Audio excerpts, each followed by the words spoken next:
Welcome back, everyone, to the Deep Dive. Today, we are diving deep into a pretty unique text that one of you sent our way. Yeah, it's called the Garakana Raven. Right, and it's dated March 25th, 2025. So fairly recent. Yeah, and you'll notice right away that this isn't your typical news article or research paper. It's a spiritual discourse, I Yeah. guess you could call it.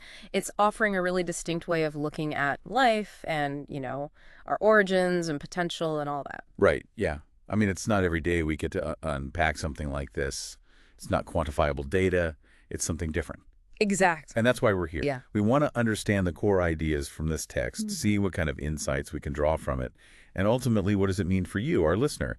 Someone who's interested in learning new things, understanding different perspectives, but not feeling overwhelmed, Yeah. by information overload. And speaking of different perspectives, one of the first things that really jumped out at me in this text was the statement, "Sweet children, you are the master, the child of the Father. You have not taken refuge with the Father. A child never takes refuge with the Father." And this really kind of struck me because it challenges a lot of conventional ideas about dependence and, needing something outside of ourselves. So let's dive into this a bit. What does this statement really mean within the context of this source? Well, first, I think it's important to understand this concept of the Trimarti Father. Now, the text doesn't go into like a super detailed explanation here, but it seems to point to this idea of a three-in-one divine aspect within this particular tradition. It's essential to understanding the Father's roles as the creator, the sustainer, and the transformer. Like a Holy Trinity kind of thing. Yeah, exactly.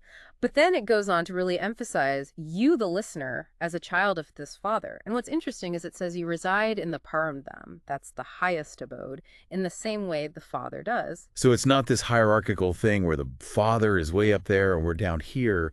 We're on the same level. Right, we're all together in this highest abode. Yeah, and then that idea that we are the master already, that really stood out to me because so many spiritual traditions focus on surrender, on humility, on basically needing something from a higher power. Right. This is saying, no, you already have it. You are the master. And I think for our listeners, someone who's trying to make sense of the world, to make sense of their own life, that's a really empowering starting point. Yeah, absolutely. It's not about seeking something outside yourself. It's about recognizing what you already have within. Yeah, and it kind of leads perfectly into the next big question the text asks, which is, what should be constantly remembered so that Maya illusion does not trouble you? Right. And the answer that it gives is to remember that we have come to the Father, who is our Baba, Father, Teacher, and Satguru, true guide, but is formless, Nirakar. So there's this multifaceted relationship with the Father. He's a guide, he's a teacher, he's a father figure.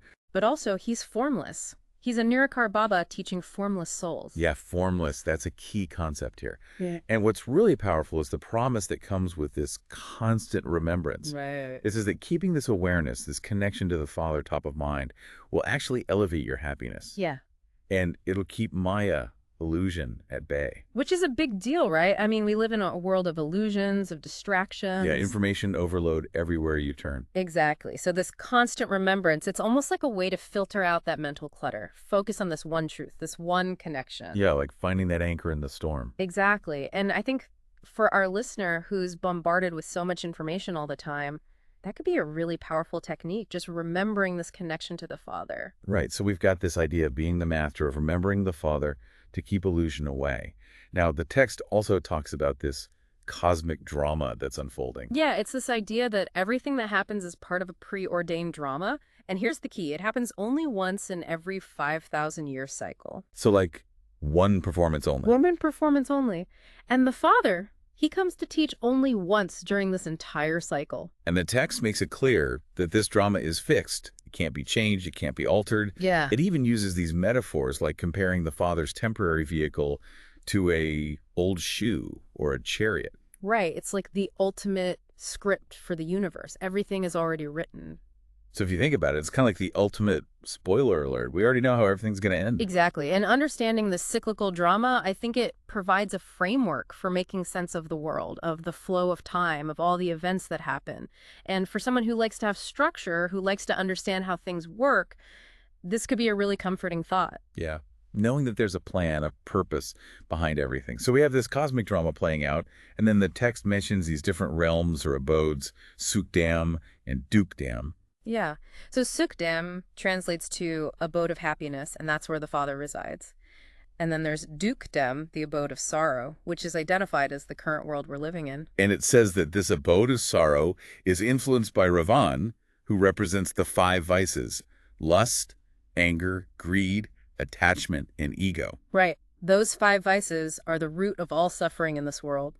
So basically, all the sorrow and pain we experience is because we're entangled in these negative tendencies. Exactly. And the purpose of connecting with the Father is to ultimately be guided back home to Shantidam, the abode of peace, or to attain kingship in Sukdam through Raja Yoga. And this Raja Yoga, it's a specific spiritual practice within this tradition, right? Yeah, it's the path to achieving that kingship in the abode of happiness. Right. And then there's this really interesting part about reactions to death. Yeah. It says that we should actually be joyful when someone goes to heaven, meaning they leave this abode of sorrow.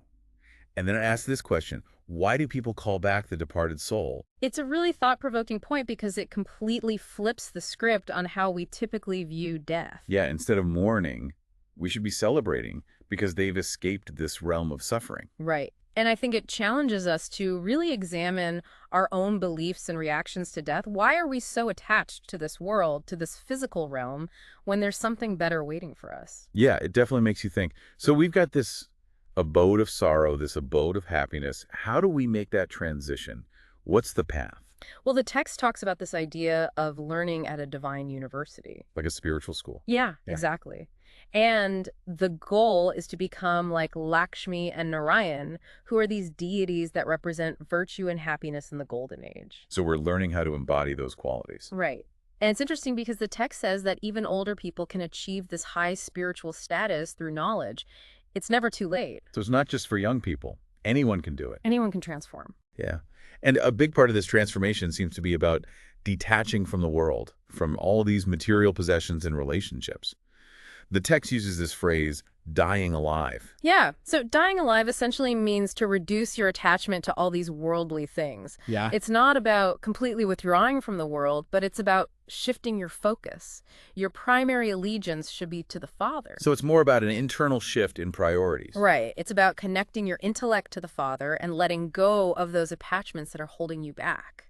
But that could create some conflict, right? Mhm. We have responsibilities, we have families, we have jobs. Well, the text addresses that. It says to maintain your interactions, fulfill your duties, but always keep that connection with the Father as your top priority.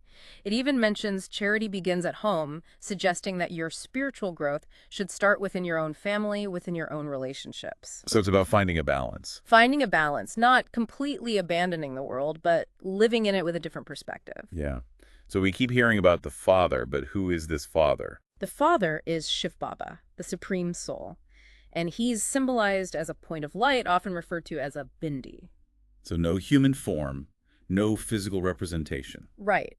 The text explains that it's not possible to have a physical photo of Shiv Baba because he's formless. And all this teaching, all this knowledge, it's coming directly from Shiv Baba. Directly from Shiv Baba. There's no intermediary, no one else interpreting the message. It's a direct transmission. Wow. And the goal is to become like him, to become knowledgeful and an ocean of happiness. Exactly. To embody those divine qualities. And the text lays out this whole timeline, this cycle of ages, to give us a bigger picture. So there's the Golden Age, the Silver Age, the Copper Age, and the Iron Age. And we're currently in the Iron Age, which is the oldest and most impure. It's like the 4 seasons, but on a cosmic scale. Exactly. And each age represents a different state of humanity, a different state of the world. And it's in this Iron Age that the Father comes to purify things. Right. He comes to cleanse the world and usher in a new Golden Age. And how does this purification happen? Through the power of remembrance. The text calls it Man Manapav. And that's essentially just remembering the Father, keeping that connection alive in your mind. It's more than just remembering. It's about keeping your intellect and your love focused on the Father. It's an active engagement, not passive.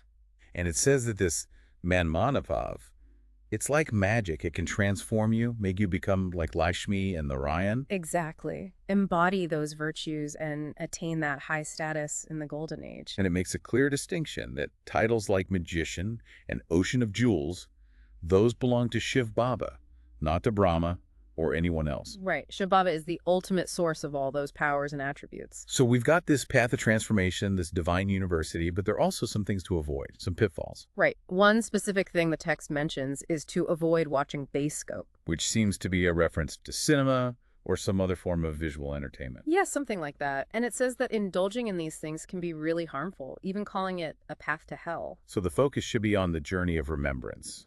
Right, that's the path to purity, to attaining that higher spiritual status. And there's this really strong emphasis on ethical behavior, how we treat others. Yeah, the text is very clear. Don't cause sorrow to anyone through your thoughts, words, or actions. So it's not just about your own personal transformation. It's about having a positive impact on the world around you. Exactly.